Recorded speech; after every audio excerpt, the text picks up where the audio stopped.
Together we close our eyes and take 6 slow, deep, relaxing breaths. With every inhale, we pull in more light. With every exhale, we let go of any tension. And we picture ourselves now on top of a beautiful mountain in the center of a circular grove of trees. And in the center of our circle, a bonfire blazes forth, and it lights us and the grove up with a sacred golden light. And we name this light as perfect love and perfect trust. And we watch as it burns away everything that is unlike itself. And we dedicate this time that we spend together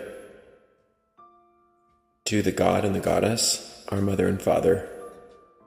And we ask all of the teachers and guides of the way to guide our way as we walk, becoming happier, more peaceful, more loving people. And together we say, Blessed be. Blessed be. Forgiveness is necessary in order to be happy, in order to be peaceful, and in order to be powerful. In fact, if somebody's complaining that their magic isn't working, there's something that's clogging them up, and it's usually can be fixed by finding what it is that they haven't forgiven. But it's not easy to understand how forgiveness works if you yourself don't know how to apologize and make amends. So that's kind of where I am tonight, is I want to talk about a little bit more in depth as to what the power of making mistakes, the power of moving into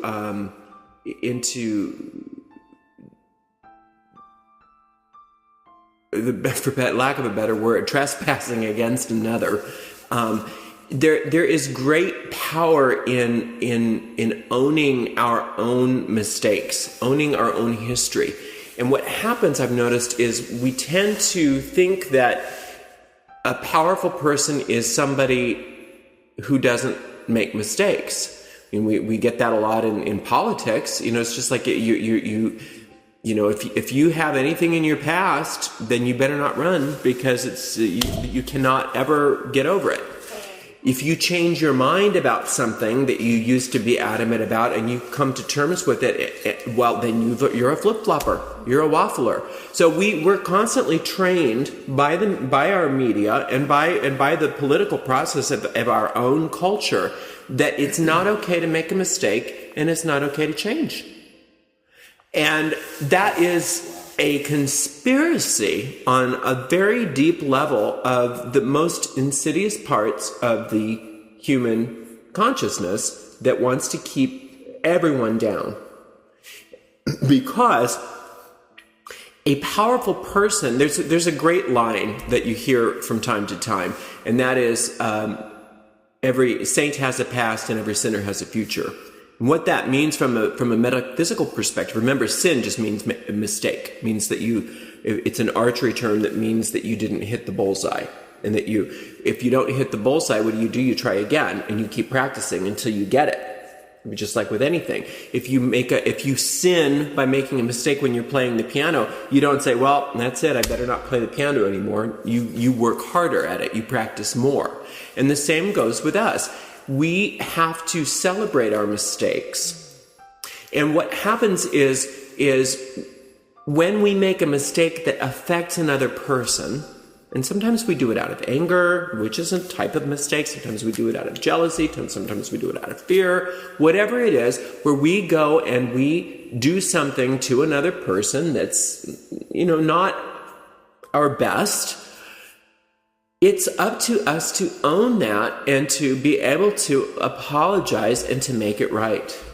And until we do, those things are clogging up our auras, and it's one of the very basic parts of our consciousness that will shut our whole energy system down.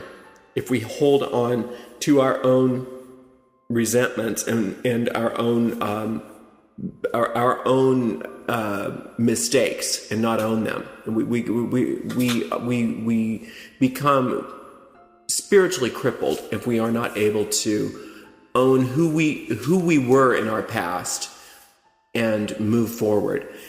So what happens is, if you know how a bone, when you break a bone and they set it and the bone mends, at that place where the bone mends becomes stronger. Same thing with scar tissue. They used to think that women who had a cesarean would always have to have a cesarean because they thought that it would pop open. But they've discovered that that's not the case, that the scar tissue actually is stronger than the surrounding tissue. And what that means from a metaphysical, spiritual, magical perspective is that anywhere in which we have broken down and we have mended it becomes a source of strength for us. So we have this erroneous thought that a powerful person is somebody who never falls. But that's not true. A powerful person, if you think in terms of a dancer, a good dancer is somebody who's fallen down more than anybody else, because they've tried it. They've tried it this way, they've tried it this way, and they've tried it this way. And if they haven't made enough mistakes, they haven't been able to perfect their craft. But if they stay down and they don't get back up, they can't keep going. So a great person, a powerful person, a magical person is not somebody who has never fallen down or who doesn't fall down. It's somebody oftentimes that falls down more than the rest of us. But the power is not in the fact that they didn't fall down or they did fall down. The power is in how they are able to get back up and how they are able to adjust in order to avoid the same mistake again. If you've ever done yoga, you can do when you're finding a balancing pose, you have to learn that too much this way pulls you down and you got to fall, and you get back up and you try it this way and you go this way and you fall, and pretty soon little teeny tiny corrections in your posture enables you to stay up for longer periods of time, but you still fall. Because if you don't fall, then you're just giving up. You're not going to your limit. You have to go until you fall, otherwise you're not getting strong. You're just saying, look how wonderful I am, I can stay, and then I'm going to just come out of it. So in order for us to really grow, we have to be able to push ourselves into situations where we are going to fail. And then from that failure, we grow. That's the basic principle of muscular development. When you want to grow muscles, you have to work it until it fails, and then you let it rest. And because of your failure, it's grown, and then you can go to the next failure. Failure after failure after failure, failure and then rest, failure then rest. Sin, redemption, sin, redemption. That's all that is. But we think in terms of these moralistic pseudo-religious concepts of you're an ugly sinner, and then you're going to go to hell or whatever. But sin really is, like I said, it's just an archery term. It simply just means that you've made a mistake. And without mistakes, Eli talks about this all the time, without mistakes, you don't grow. If you're not making enough mistakes, then you're not growing. So what happens is, in our interpersonal relationships, it's not that you should go out and try to hurt people so that you can just make amends. Being alive, you're going to accidentally, inadvertently hurt people. You don't even have to mean it. Just like with the Sarah Palin thing. A lot of it, well, she didn't, she'd never intended that to happen. Well, of course she didn't necessarily intend that to happen, but that doesn't mean that she's not responsible. Not necessarily for this particular incident. I mean, who am I to know who's responsible or what it is? I don't even know the facts. But just because you didn't intend to run somebody down with your car doesn't mean that you don't have to stop and fix it and do what you can to make it better. And in just living your life to its fullest, you are going to hurt people. It just happens. We hurt each other. We don't always mean it. Sometimes we do. It really doesn't matter whether you mean it or not. The karma works the same way, whether you meant it or not. What matters is not that you hurt them. What matters is, did you apologize? Did you make it better? Did you make good, not only with them, but with yourself? Did you learn from it? Did you grow from it? Do you know how to navigate through life better to avoid that kind of a situation? Because what happens is, if you're not thinking in those terms, is you go around constantly going, I didn't do it, they did it. And you're constantly defensive, and you're constantly feeling self-righteous in an attempt to protect yourself from the sting of recognizing that, yeah, you messed up. You blew it. Right? How many in this room have never blown it? You know, it's like, if you haven't blown it, you haven't done enough living. You haven't really, you are not doing enough. Yes, you're going to blow it, but it's not enough to just say, yeah, well, everybody makes mistakes. You got to be able to clean up your side of the street. Now, the truth about, isn't it easier to forgive somebody when they've apologized? Absolutely. So you're not only doing yourself a service, but you're doing them a service too. You're doing everybody a service, because it's much better for them to be able to have forgiveness in their lives. So you're inviting forgiveness by apologizing and making amends. Plus you're cleansing your soul. You're learning a great lesson. You're growing. Everybody benefits from it.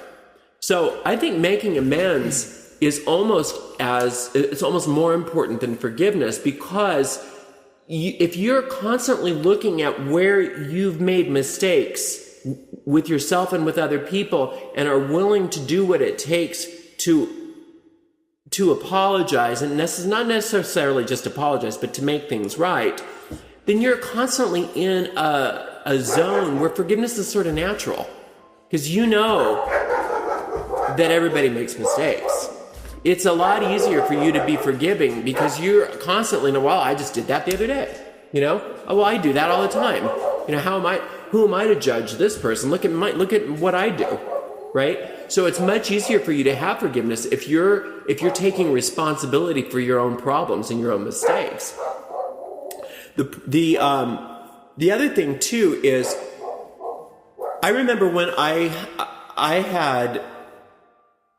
had a lot of abuse from one particular family member when I was growing up. A lot of physical abuse.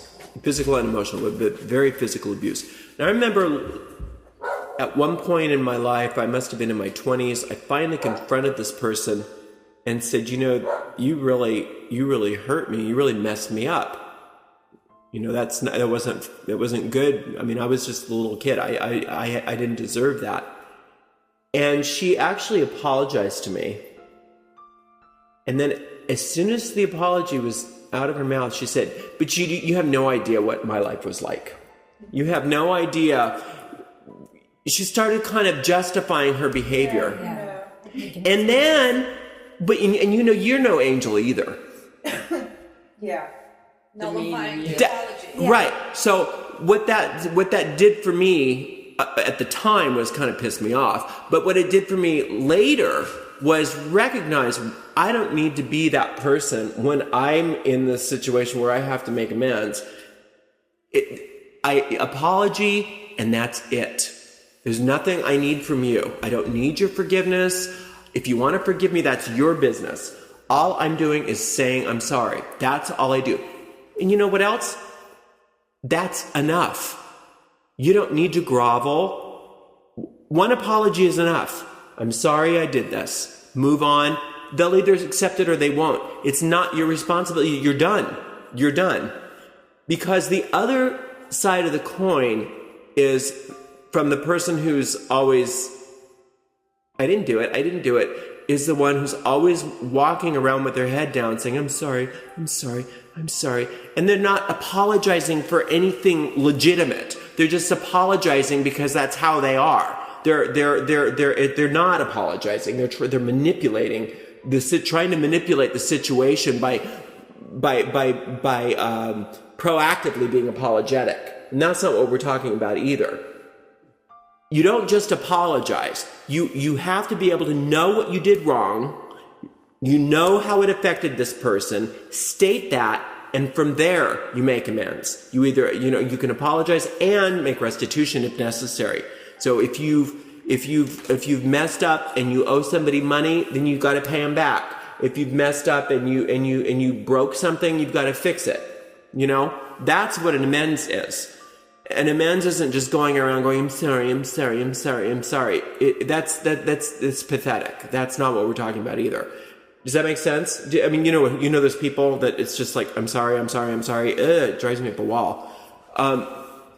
So it's not, we're not, the thing where people get messed up is we are not making amends in order to elicit a response from the person.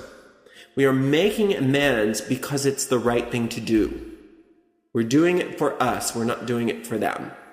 We're doing it out of self-interest. It's the same reason why you forgive. You forgive somebody because it's good for you, not because they need it. You're doing it because you need it.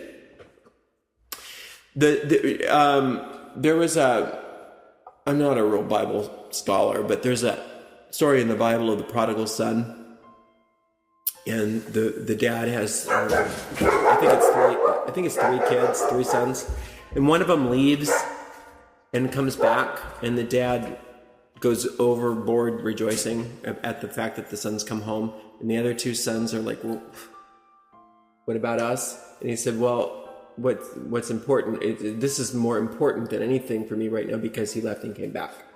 And what that symbolizes is that these other two people never did anything with their lives. So they never really had anything to make amends for. This person messed up and returned back and came full circle. And as a result of it, their relationship grew a lot more than the relationship with the two boys that never really did anything.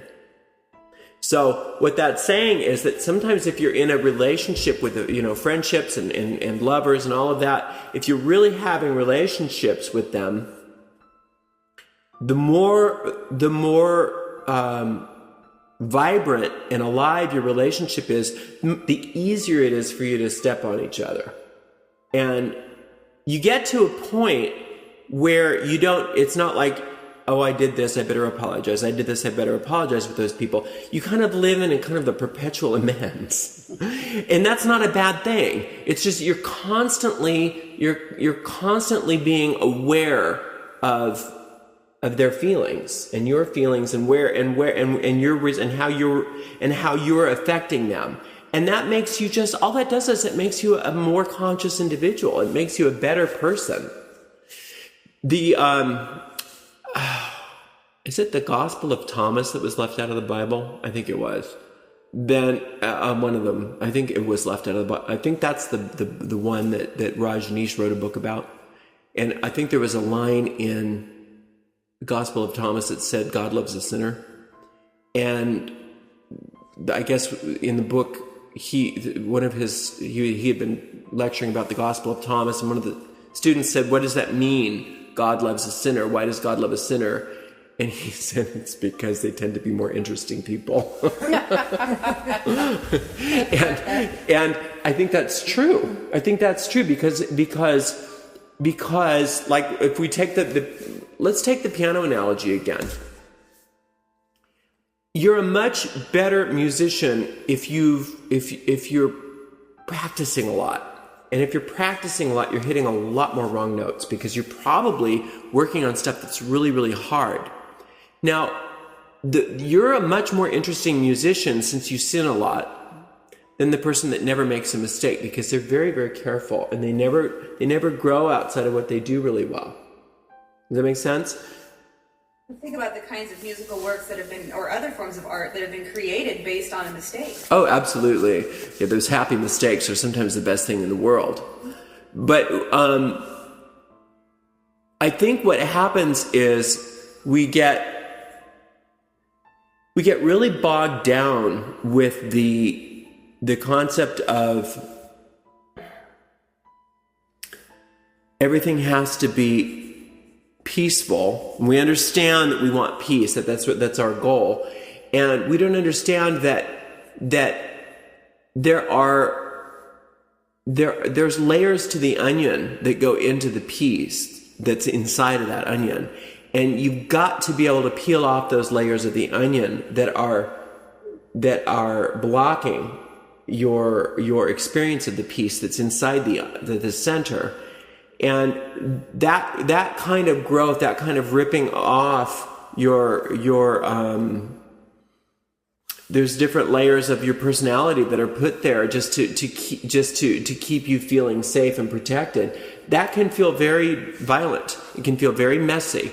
But what happens is when we are committed and dedicated to a spiritual path, there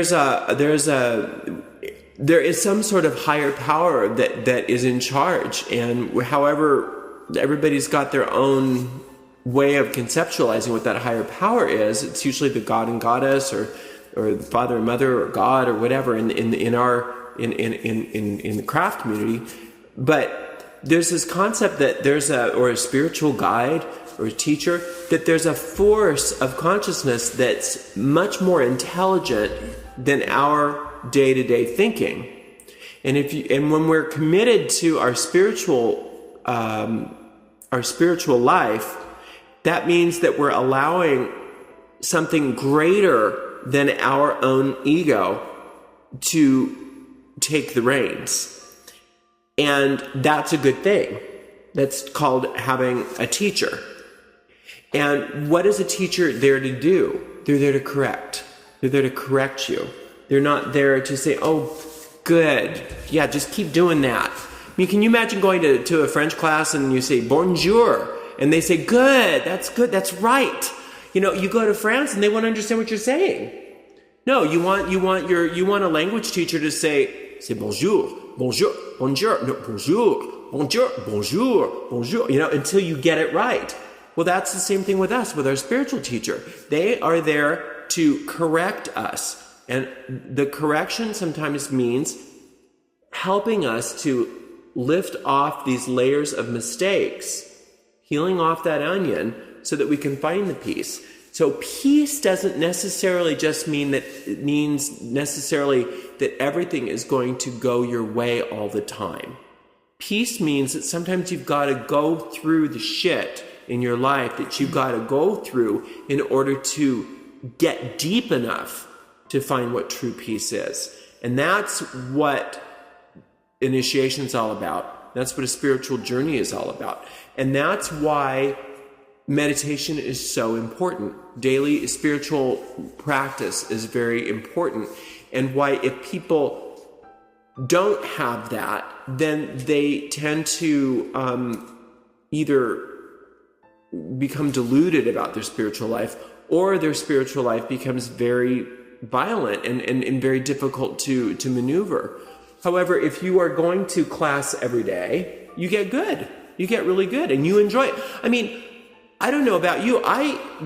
I'm good at stuff I love to do, and if I was going to that French class, I would love being corrected. I would love learning, just going into a harp lesson. Oh, yeah, tell me about my thumbs being up. I need to know that. Going into a voice lesson. Yeah, please tell me about keeping my larynx down. Whatever it is, because I love doing it. I love getting better. Same thing goes with spiritual practice. It's not that it's not that you're going in there and that this taskmaster teacher is going to start beating down on you. They're going to correct you, but that's fun. It's good. It means that your life is going to start working better, and that this whole magical thing that we're talking about is going to actually have some power.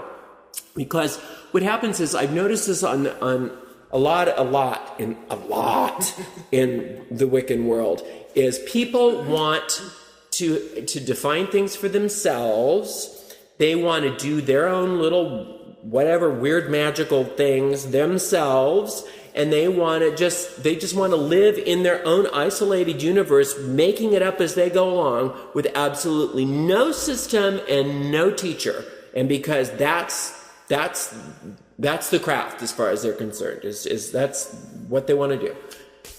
But then they never get any results. They never get any results. They're always broke. And they're always complaining about the money. They're always, whatever. Their interpersonal relations. They're always talking about somebody's hexing them or whatever. It's constant.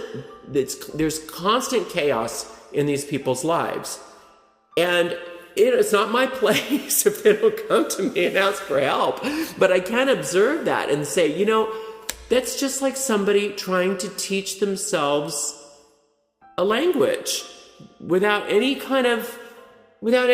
correction. It's like somebody trying to teach themselves anything without any supervision or any teacher. You get there so much faster if you have a system. You get there so much faster if you have a teacher.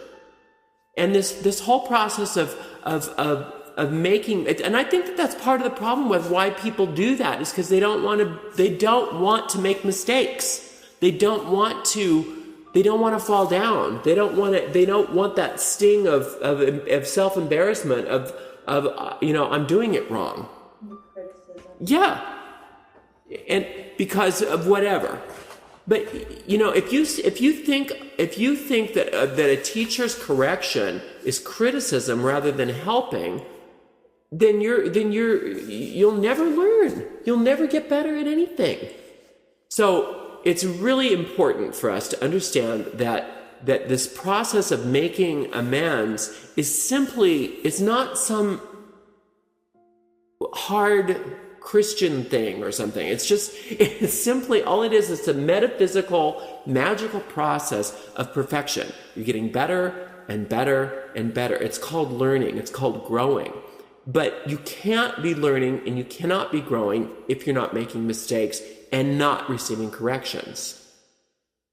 Now, the good news about that is that in the world, in the magical world, the lesson is inherent in the mistake. So when you make a mistake and you clean it up, the lesson is there to be learned. And if you're meditating and doing spiritual practice on a daily basis, your understanding and comprehension of those lessons grows exponentially. And see, because what happens is you can be off the mark for a long period of time, and you could be making a really major bunch of mistakes, and then you come back. Let's say you were even off for several years. Whatever your thing was, you were into drugs and alcohol. Whatever your thing was. You say you were really off the path for several years, and then you come back. Well, what's happened is, it's not like here you were and then you fell off and then you're coming back here. Here you were, you fell off, you learned so many lessons. Your ascent is vertical. That is what is so powerful about this. That's what the metaphysical esoteric term of grace is. All that means, if you're coming from a Gnostic perspective, all grace means is that the universe is so patient and so well put together that it's like when you in order to get a high jump, you have to go really deep, and then you can jump higher. So sometimes a deep, deep, dark night of the soul where you really are off and not in a good place, coming out of that, it's like the descent into the underworld by Persephone. Coming out of that, you have so much more power and so much more ability than had you never gone down there to begin with. So I think that should do for all of us, recognizing that, is it takes some of the fear out of, I can't make a mistake. I can't fuck it up because, well, oh my God, what am I going to do? I've got to be perfect. I've got to be perfect, right? That's how you become perfect. That's how you become good. And like when they say, well, nobody's perfect. Well, that's true on some level. Nobody's perfect, or we wouldn't be here. We're all making mistakes, right? So that's helpful, because then it helps you to recognize your own weaknesses so that you can turn them into strengths. And it also helps you let other people off the hook, so you're not being so hard on them. But on the other hand, kind of everything is kind of perfect too, because the process is perfect. You might not be perfect from your own perception of the situation, because you don't want to feel perfect anyway, because then you have nothing to strive for, you have nothing to go for. But the whole process is pretty perfect. If you were looking at Earth from the space station, you wouldn't look down there and see the turmoil. You wouldn't look down here and see the turmoil that's going on here. You would look down and see this beautiful planet. And I think that there is a place at which the universe sees everybody and is really pleased with the way things are going. Even the way that we're messing up the ozone and all that stuff, they're thinking, wow, they're making a lot of mistakes. That's good. That's good. We can use this. Something good can come out of this. So, does that help? Any questions? Comments? Even just the analogy that you just made toward the environment. Yeah, I mean, think about the fact that, the mistakes that we've made environmentally are now leading to people saying, like, wait, we can get off of the oil teat. We can come up with, a way to get away from fossil fuels and a way to use renewable resources. And had we not made the mistake of overextending our use of natural, non-renewable resources, we wouldn't ever be thinking about the fact that, hey, let's burn corn, let's we would, yeah. There would be no need for new technology if we hadn't been so greedy. Absolutely. Yeah, and So I think I can imagine that whole looking down from a space station and just marveling at the existence of the Earth and everything that goes on in existence there. And yes, we screw it up, and we're ruining this for them, and they're ruining this for us, and all of that stuff, but the amount of learning and everything that's going to take place because of that is, well, look at someone's going to come away with it. Look at the Inquisition.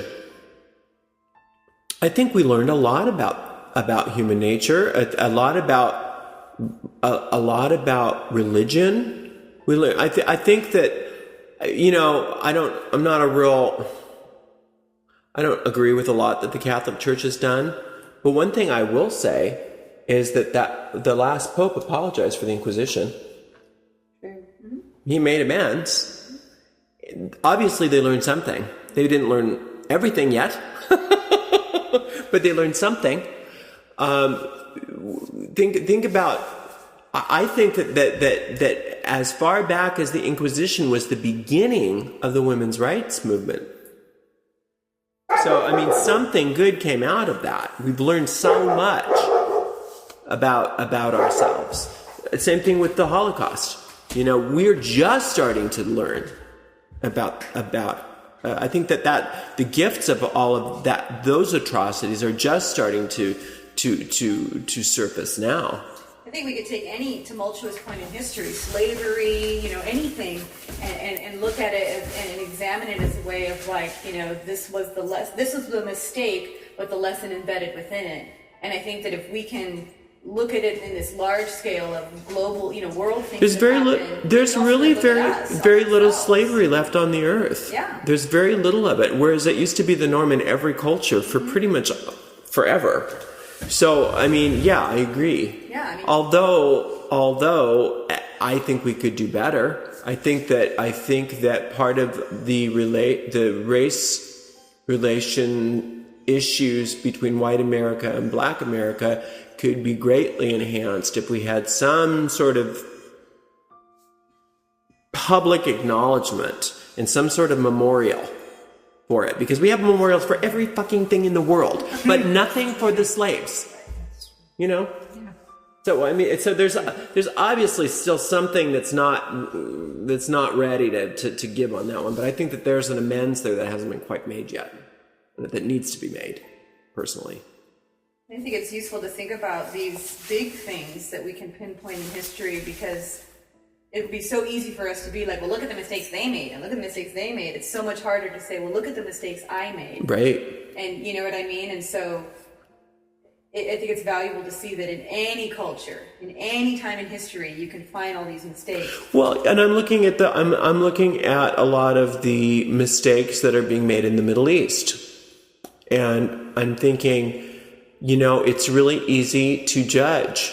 It's really easy to just judge against a whole culture if you're not recognizing the fact that they're doing their best. You know, you can't. It's really hard for people to look at it, to look at an oppressed people within a culture, because women, let's face it, in a lot of those countries are not free. We take a lot of our freedoms for granted.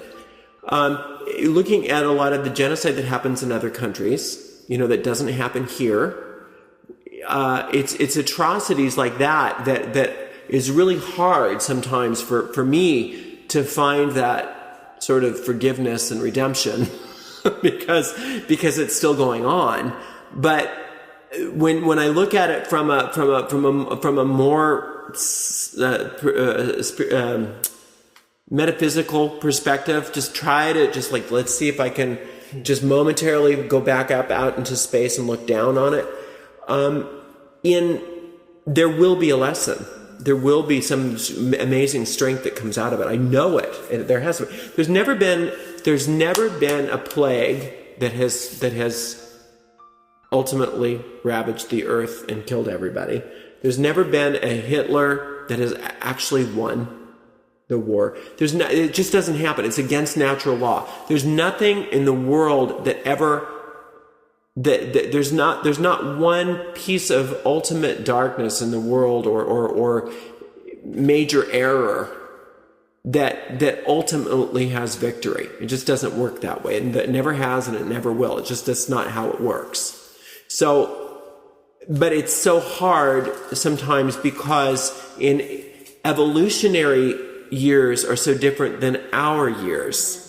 And we want everything in 15 minutes because that's how long it takes online. Yeah, right. So it's sometimes hard to have the same amount of patience that the universe has. But at the same time, I don't think we're very patient with ourselves either. On some levels, I think we're very lazy with ourselves. I think both is true, and I think they're both flip sides of the same error. And that error is not taking responsibility. Because if you take responsibility for what your life looks like and what you're doing and your mistakes, then you can do something with them. You can do something about it. You're no longer having to defend against it, and you're also no longer having to avoid it. Right? You can do something about it. Now, please do not think that I have this stuff licked. I'm just as much of a mistake maker as everybody in this room. I'm just talking about it. This is pure principle. You know, I make mistakes like you wouldn't believe. I'm probably worse than everybody. You know, I'm just like mistake after mistake after mistake. But I think the difference between a lot of us and a lot of people that don't have a lot of the tools that we have is that we have been granted and gifted with systems of magic that helps us to put things into perspective and to quickly distill and alchemically distill some good out of them and to move things along. You know, when you do magical work for specific things in your life, you should see movement. Sometimes it doesn't move right. Sometimes you didn't do it right. Sometimes it moves in a weird direction. That's okay. It's okay, because you can fix it. You can navigate it. It's like learning how to sail. It's pretty soon you go this way, and you go this way, and you go this way. But the good news is that you're not unattended. You're not alone. You've got a teacher, and every morning or an evening or whenever you do it, you can say, "Okay, help." And that one of the good tools is that automatic writing exercise. At least it works for me. It's like, can you help me? And if I really do it and I sit down, I can literally do this, and this. Try this. And I do it, and it works until the next thing and the next thing. So there's really a lot of assistance available to us if we are willing to own our errors and own our lives and ask for help. It's you get to the point where you don't think for yourself anymore. And a lot of people think that means, I'm abdicating power over to some external. No. What that means is that I'm not thinking with my small-minded ego. I'm opening up and asking, what's my best way to think? What's my best way to act? What are my best words to use in this situation? And if you can do that and you can live like that, things work really well for you. If you start taking it back for yourself, I don't want to know. I'm just going to do what I want to do. Things don't work so well for you. Does that make sense? And also the accountability factor too is that it's not, it wasn't me, God, the God dog told me to do it, or you know what I mean? I think that if we all held ourselves accountable for all of our actions, for all of our mistakes. Well, but I agree. But my point is that if you're really serious about the stuff and you're really doing it, you're not just playing at it, and you are getting clear direction, you're not going to be using that as an excuse for making a mistake. If you're getting clear direction from your spiritual source, you're actually going to be told what your mistakes are a lot quicker. If it's real, if it's my experience of working with a spiritual teacher, every day is not, oh, you sweet little thing, everything's just great the way you're doing it. No, it's just like, okay, good effort, but no. Let's try this again.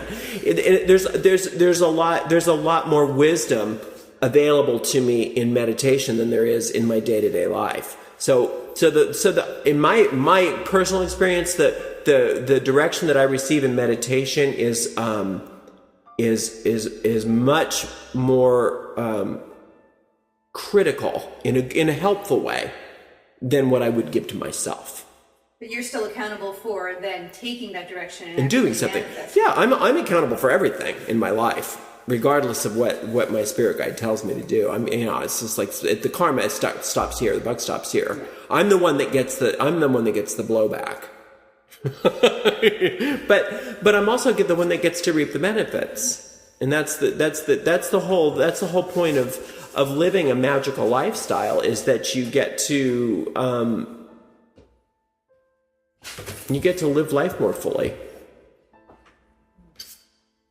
Anything else? I think humbleness is one word you didn't use. Humility? Humility, yeah. People apologizing or just taking responsibility and the ability, the willingness to do that. I think takes humility to yes. One word you didn't use. You're true. That's true. Humility is the whole bottom line. I think you're right. If you want to know what humility feels like, make an apology. Admit your mistake. It's built into it, definitely. I think it's a feeling of relief that you've known, that you've told somebody how you felt when you've done something wrong. It's like a lifting of yourself. Talking about it takes the power away from it. Exactly. Absolutely. Well, it does as long as there's actions that back it up. Correct. Because I've known people that have made mistakes and have apologized and never done anything to fix their behavior, have never done anything to, they hear this stuff and they talk a line, and they don't back it up with any sort of any sort of change. Well, backing up would be our growth in what we've learned. I agree. So. I totally agree. Put your money where your mouth is. Yeah. You got to walk the walk. Sometimes an apology doesn't need to be verbal. Sometimes it's much more impactful if you don't even say anything, or they don't even know. Sometimes it depends on the situation. It depends, and it's between you and your own inner self and your whatever you call it, your higher self, your teacher, whatever.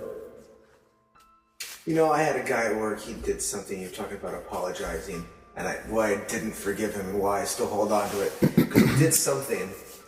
I don't remember the situation, but he goes, "What, did you want me to apologize for this?"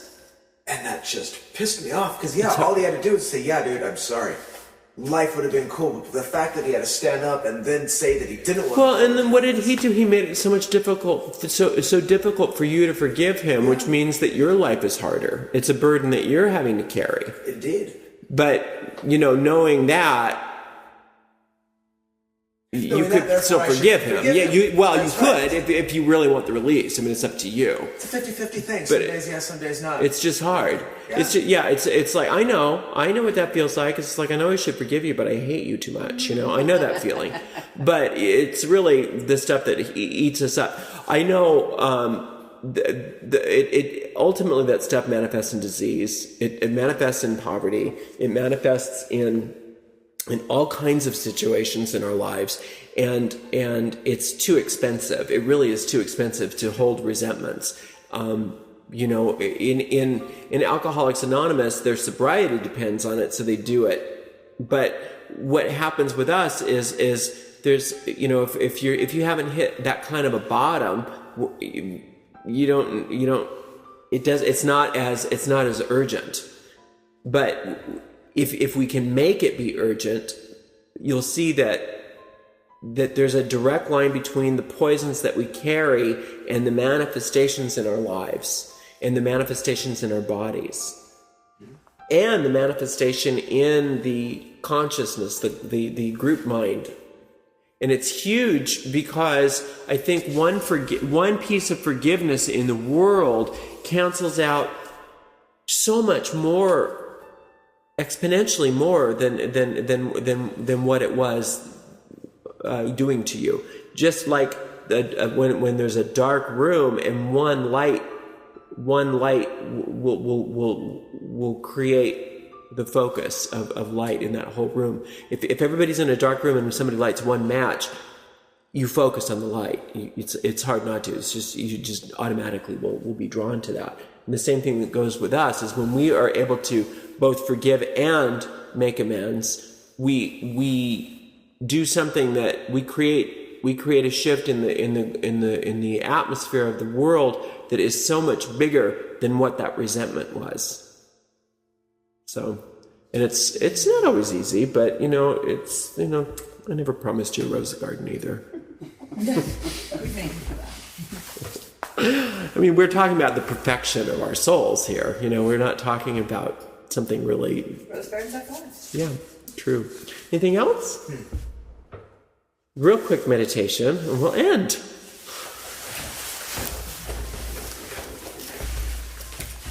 And we just find ourselves on that beautiful mountain again, feeling as relaxed as we can. And we see the bonfire in the center of our circle. And we call into the sacred space the presence of whatever higher power works for you personally, whether you call it goddess or God, spirit guide, higher self, it doesn't matter. Dog. Bring it in.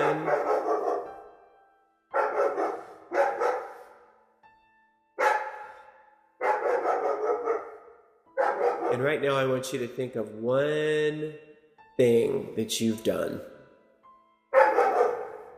And better if it can be something against another. Some way that you've wronged someone. Something that you have not yet apologized for or made amends for.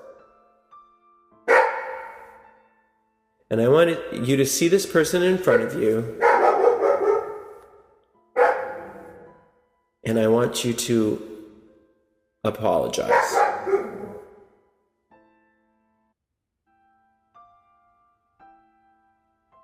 And I want you to thank them for the gift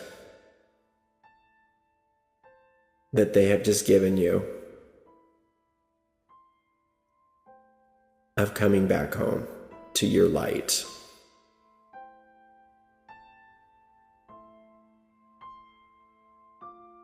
Now see their face start to transform and change into the face of whatever your higher power looks like to you. And see the gratitude in the eyes of this being as they say thank you for doing your part to make this world so much lighter.